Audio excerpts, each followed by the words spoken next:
அபிராம் தேவனின் அழைப்பிற்கு கீழ்ப்பட்ட பின் தன் உறவினர் லோத்துடன் சேர்ந்து கானானில் தங்கினார். அவர் இருவருக்கும் ஆடு மாடு பெருகியது. இருவருடைய வேலைக்காரர்களுக்கும் இடையில் சண்டைகள் ஏற்பட்டன. அப்போது அபிராம் கூறினார், நமக்குள் சண்டை வேண்டாம், நீயே விருப்பமான இடத்தை தேர்ந்தெடு. லோத்து நதி அருகே வளமான சூதோம் பகுதியில் தங்கினான். அபிராம் அனுமதித்துவிட்டு தனியாக இருந்தார். அந்த நேரத்தில் தேவன் அபிராமிடம் பேசினார். உன் கண்கள் பார்த்த எந்த தேசமும் உனக்கே சொந்தம். உன் சந்ததிகள் இந்த மண் முழுவதையும் மரபாக பெறுவார்கள். அபிராம் தேவனை நம்பிக்கையுடன் வழிபட்டார். அவன் பலிபீடம் கட்டியதற்காக அவன் வாழ்க்கையில் ஒரு புதிய கட்டம் ஆரம்பித்தது. இந்நிலையில் தேவன் அவனை பலமுறை ஆசீர்வதித்தார். அவன் யுத்தத்திலே வெற்றி பெற்றார்.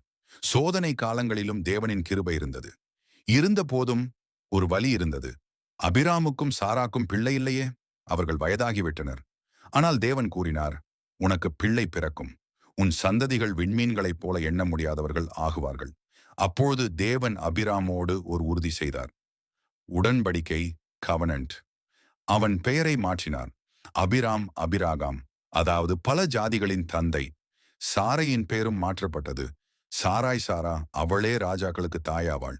அவர்கள் உடல் வசதிகளின்படி பிள்ளை பெற முடியாத நிலையில் இருந்தாலும் தேவனின் வார்த்தை, ஒரு வாக்குறுதி. தேவன் கூறினார், ஈசாக் என்ற பிள்ளை உனக்கு பிறக்கும். நான் அவனை ஆசீர்வதிப்பேன். அவன் வழியாக என் திட்டம் தொடரும்.